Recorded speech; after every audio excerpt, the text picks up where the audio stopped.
Imagine this. You are standing outside a steel door. It is 3 inches thick, sealed from the inside with a deadbolt that can only be turned from within the bunker. There are no windows, no secondary exits. The ventilation shafts are too narrow for a child, let alone an adult. The security camera mounted at the only entrance has been running for 72 hours, and in all that footage, the door never once opened.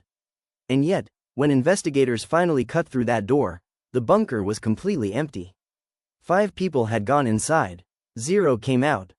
Welcome to Haunting Mysteries. I'm your guide into the darkest, most unexplained corners of human history. Tonight, we're going underground, literally. We have 5 cases, 5 sealed locations, 5 sets of people who were there one moment, and simply weren't the next. Stay with me, because the last case will make you question what you think you know about locked rooms, and about what can happen inside them. Our first case takes us to White Sulphur Springs, West Virginia. Most people know the Greenbrier as a luxury resort, a place of old money, manicured lawns, and golf courses. But beneath it lies something far less elegant. For over 3 decades, the Greenbrier sat atop a secret, a massive underground bunker built during the Eisenhower administration, designed to shelter the entire United States Congress in the event of a nuclear strike. The bunker had its own power generators, medical facilities, dormitories, a broadcast studio, and enough food to sustain hundreds of people for months. It was only declassified in 1992, when a Washington Post journalist blew the lid off one of America's most closely guarded secrets. But here's where the story gets strange. In the months following the declassification, as government workers were sent in to officially decommission the facility, 3 maintenance staff members were assigned to the lower level. A man and 2 women.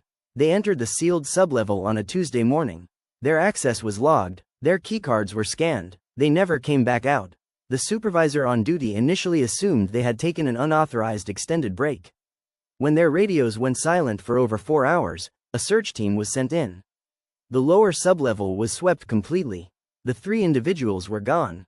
No signs of struggle, no equipment left behind, just gone. Officially, the US government has never acknowledged what happened in that sublevel. The incident was quietly folded into a classified report that has never been released to the public.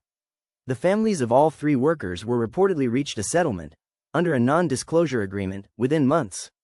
What happened in the lower corridors of the Greenbrier's bunker in the autumn of 1992? Nobody in a position of authority has ever said. The next case predates the internet. It predates cell phones, and it very nearly predates any public record at all, because the people in charge of investigating it actively tried to make it disappear. Eastern Oregon, 1978. A privately commissioned Cold War fallout shelter, built into the side of a basalt ridge by a wealthy survivalist named Gerald Harrow. The shelter was engineered to sustain a family of 8 for 2 full years. It had a filtered air system, water reserves, canned food supplies, and walls reinforced with 6 inches of poured concrete. Harrow had invited 5 members of a local preparedness group, 3 men, 2 women, to participate in a 30-day sealed simulation.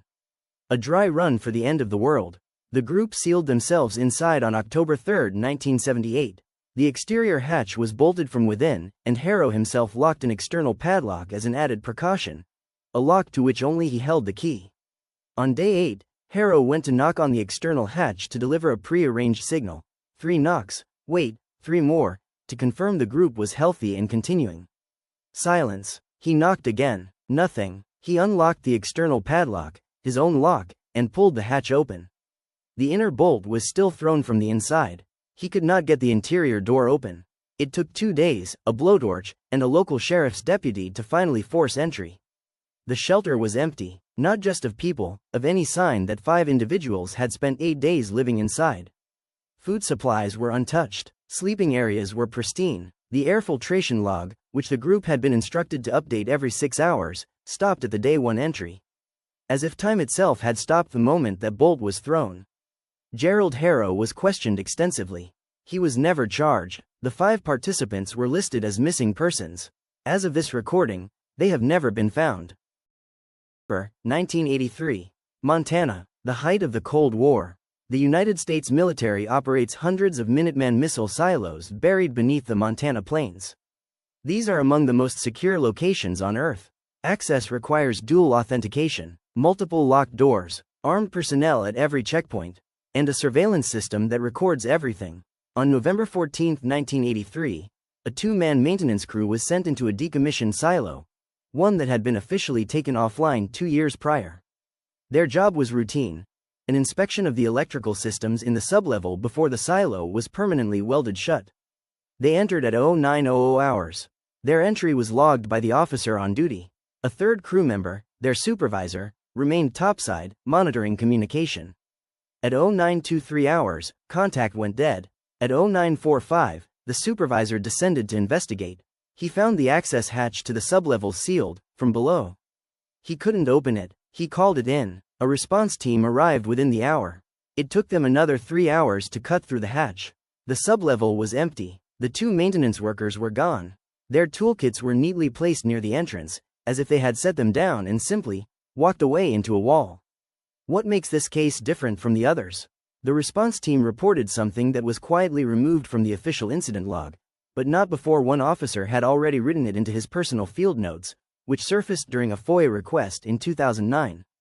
The temperature in the sublevel was 22 degrees below zero, in a sealed, insulated concrete chamber with no connection to the outside Montana winter.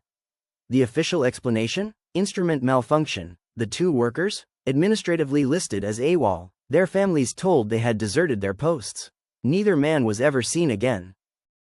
This is the case that I find most disturbing, not because of what happened, but because of how ordinary it began. Rural Tennessee, 2004. A man named Dale Summerfield had spent 8 years and most of his savings building a private underground shelter beneath his 40-acre property.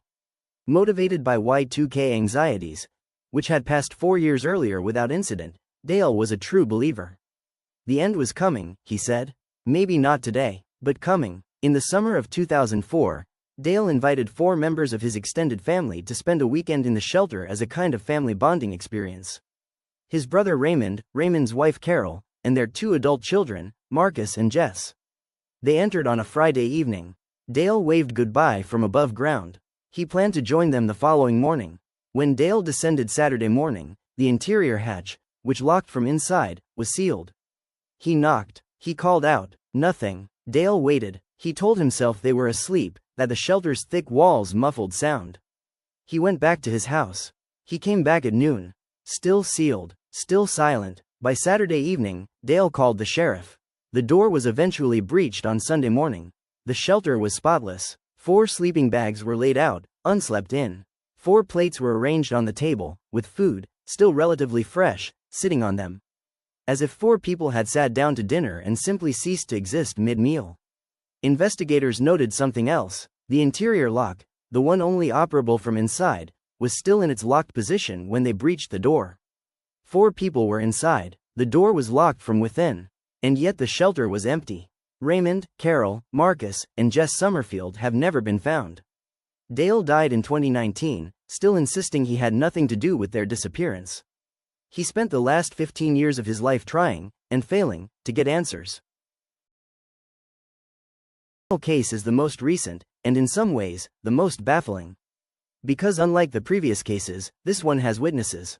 Underground Atlanta, 2011.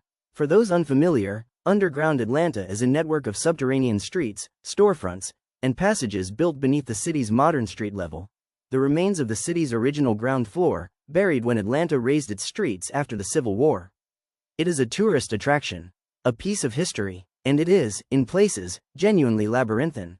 In March of 2011, a group of 5 urban explorers, all adults, experienced in subterranean exploration, received unofficial access to a restricted lower section of the underground that is not open to the public. This section, deeper than the tourist area, had been sealed by the city for structural reasons. A city maintenance employee, known only as David, in subsequent reports, let them in. He watched them descend a staircase into a sealed lower chamber.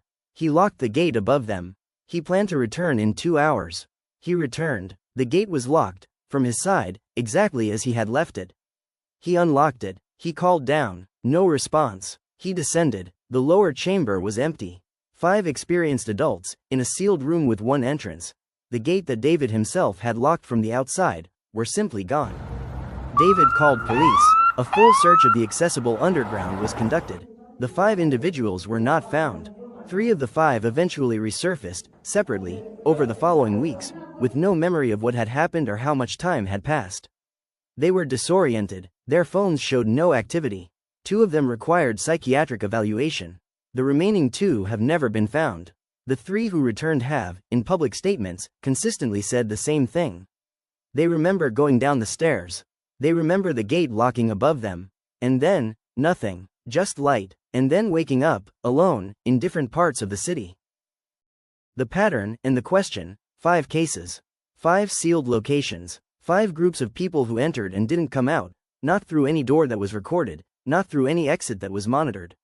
You might be thinking, these are isolated incidents. Coincidences, hoaxes, government cover-ups with rational explanations we just don't have access to. And maybe you're right, but here is the pattern that investigators who have studied these cases, off the record, always off the record, have quietly noted. In every single case, the lock was still engaged from the inside. In every single case, the last thing recorded before contact was lost was nothing unusual. No distress, no sounds, no signals, just normal activity, and then silence. And in every single case, the official response was the same: minimize, classify, and move on. I'm not telling you what to believe. That's not my job. My job is to show you what happened, or rather, what we know happened, and let you sit with the discomfort of not knowing the rest. Because that discomfort, that feeling in your chest right now, that's what the families of these people have lived with for years. Decades, some of them for the rest of their lives. The door never opened, and the people inside were gone. Make of that what you will. Thank you for spending this time with me inside some of the darkest, most unexplained mysteries I've ever researched. If this video unsettled you, good. These stories deserve to unsettle people. The moment we stop being disturbed by the unexplained is the moment we stop looking for answers. If you have information about any of the cases discussed in this video, or if you've encountered a sealed room disappearance story of your own, drop it in the comments below. Our community finds leads in the most unexpected places. Subscribe to Haunting Mysteries Unsolved Murders. Hit the bell, and I'll see you in the next one. Sleep well, pause, if you can.